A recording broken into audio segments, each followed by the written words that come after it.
Ovo je Glas Hrvatske, program svih programa Hrvatskog radija.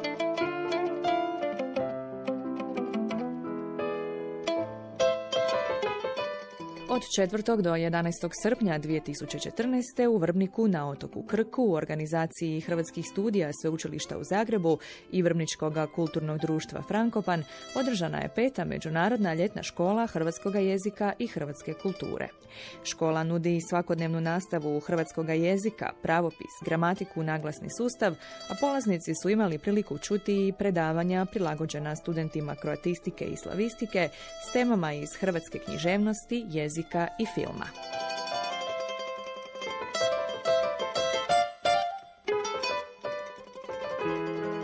Mjesto održavanja škole posebno je iz više razloga. Naime, Vrbnik je smješten na sjeveroistočnom dijelu otoka uz more s pogledom na Crikvenicu, Selce i Novi Vinodolski na kopnu. Poznat je po svojoj bogatoj kulturnoj prošlosti, po hrvatskoj glagoljaškoj tradiciji te po lijepoj mediteranskoj arhitekturi. Vrbničani s ponosom ističu da je s njihova područja potekao najugledniji hrvatski plemički rod, knezovi Krčki Frankopani. U Vrbničkoj se općini nalaze ostaci najstarije frankopanske utvrde zvane Gradec. U samom gradu Vrbniku Frankopani su izgradili Knežev dvor, koji nije očuvan u izvornom obliku, i Bačin dvor. Među glagoljičkim pisanim spomenicima nastalim u Vrbniku ističe se Vrbnički statut koji je sastavljen 1388. po nalogu knezova Frankopana.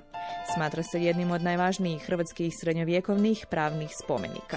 U Vrbniku se čuvaju i vrbnički glagoljički misali iz 1456. i 1462.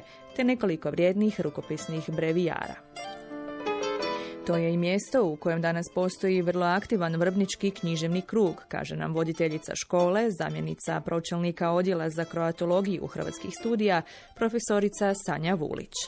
Nije slučajno što je ta današnji vrbenski književni krug vrlo plodan, zbog te jedne kulturne tradicije koja jest motivacija ljudima da i dalje nešto stvaraju, da kulturno djeluju, a sam vrbenski govor kao idiom na kojem se može i pisati dijalekatna književnost je vrlo, vrlo izazovan zbog svoje starine. To je jedan od najstarijih govora na otoku Krku i jedan od najstarijih hrvatskih govora općenito. U čakavštini zanimljiv zbog toga što je refleks poluglasa kao u kajkavaca, pa je u Vrbniku primorec, otec, menji, kesno, što kad bi netko čuo izolirano, mislio bi da je to kajkavski govor, ali to je po većini drugih osobina, ne po većini, nego to je čakavski govor s čakavskim refleksom jata i s nizom drugih čakavskih značajki. Arhaično se vidi i po čuvanju L, tamo gdje u Novoštokavštini imamo U, pa je u Vrbniku pelž za puž ili velna za vuna. Vrlo su zanimljivi stari arhaični hrvatski leksemi, u velikoj mjeri srodni onima kod Hrvata u Gradišću, a osebujnost opet vrbničkog govora je i u činjenici što naravno ima i puno posuđenih romanizama, pa je to jedna vrlo osebujna kombinacija ovoga idioma.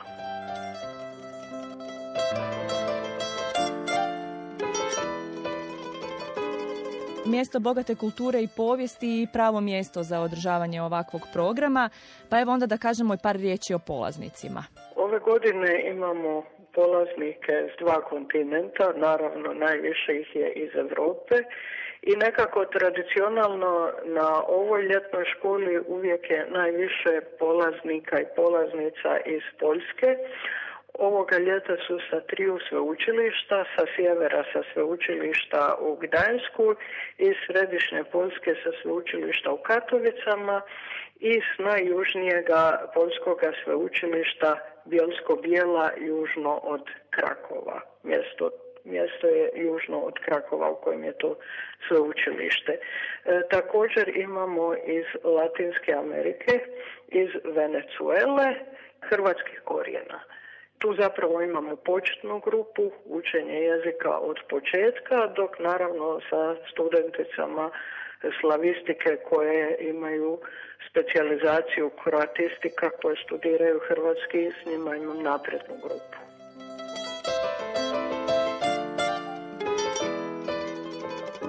I kako izgleda program? Manje više svaki dan su predavanja, po jedno predavanje na neku od tema, uglavnom ove godine vezanih ili za Mediteran ili za slavistiku. Jedno je predavanje održao docent Šišak sa Hrvatskih studija o Bogdanu Radici i hrvatskom mediteranskom nasljeđu.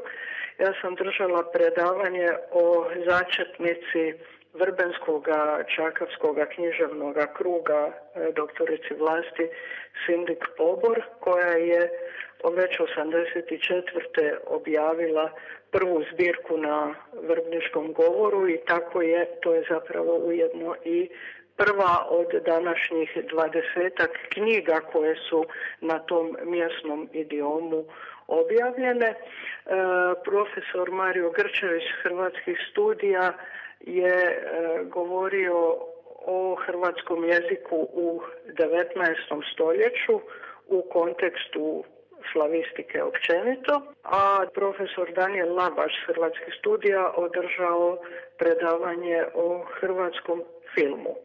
Uz to svaku se večer održava kazališna radionica, naravno prilagođena jezičnim mogućnostima i znanju polaznika škole, i imali smo književnu večer s pjesnikinjom Marijom Trinaestić-Božić, koja također piše pjesme na vrbenskom govoru i koja je dvije pripovjetke Ivane Brlić-Mažuranić iz Priča iz davnine prebacila na vrbensku čakavštinu i to vrlo zgodno zvuči.